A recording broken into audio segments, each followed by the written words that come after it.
When we look at Port Alberni as a place within the island, like it is poised to grow. It's an incredible community that's very active and engaged. It's got this beautiful assets that we're surrounded by, water, forests, lakes, and we're excited to be a part of that growth.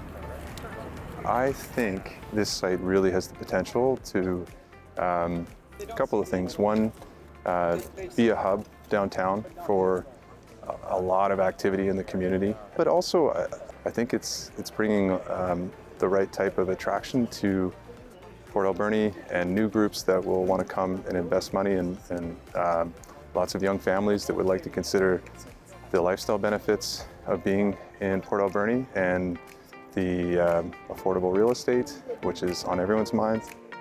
I think ultimately what I've been the most impressed by is that this is a group that very much wants to build a Port Alberni development. So it's not about just kind of rushing in and building what they built in Squamish, although what they building in Squamish is incredible, but it's about really getting to know the community first so that they can build something that's going to work not just today, but for the future of Port Alberni that we're building.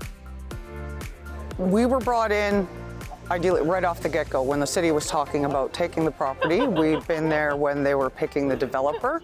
Although we didn't vote on it, we were there prior to their decision, so we were all able to say our piece of who we like best, and we'll continue to keep on that relationship as everything develops. Yeah, we want to work really closely with both the Hupichet and the Shesat Nation.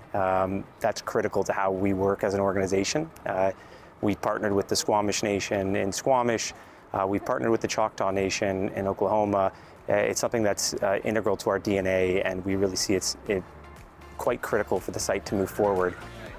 I do envision some mixed use there as well, and I think many others do. It's not just housing. Some people think, well, it's all going to be all housing. Well, no, there's other opportunities there, from industrial, from commercial. We want to embrace the surrounding area, the history of Port Alberni. We don't want to shy away from the industry that exists in and around us, but really tie into it. We know that park space is going to be huge. We want to see organic retail, and we want to see residential down here as well. We do see a big part of the site being naturalized, being green, embracing the park space that can be here. And the development will help facilitate that and allow that to happen. You know, we have to deal with flood construction levels though, ensure that we're building to future sea level rise. And that's something that we've engaged with on other developments in the past, and there are ways to manage that. This is a difficult property, and we know that. We've known that from the start. So it's very important to us to find a developer that had the experience to understand the unique challenges that come with this, developing a property of this size, but certainly in this area and with the history that the site has as well, and doesn't just look at that and get scared away, but rather embraces it as an opportunity. But we're still wrapping our heads around the environmental issues with the site, but I do know the city has a really strong handle on it and is actively working to remove any existing contamination. We don't shy away from it though. It's something that we're going to have to deal with and ensure is dealt with to get certificates of compliance with the Ministry of Environment. And it's something that we've dealt with historically. You know, it's not something that we're afraid of, and we know the development will help ensure that the site does get cleaned up.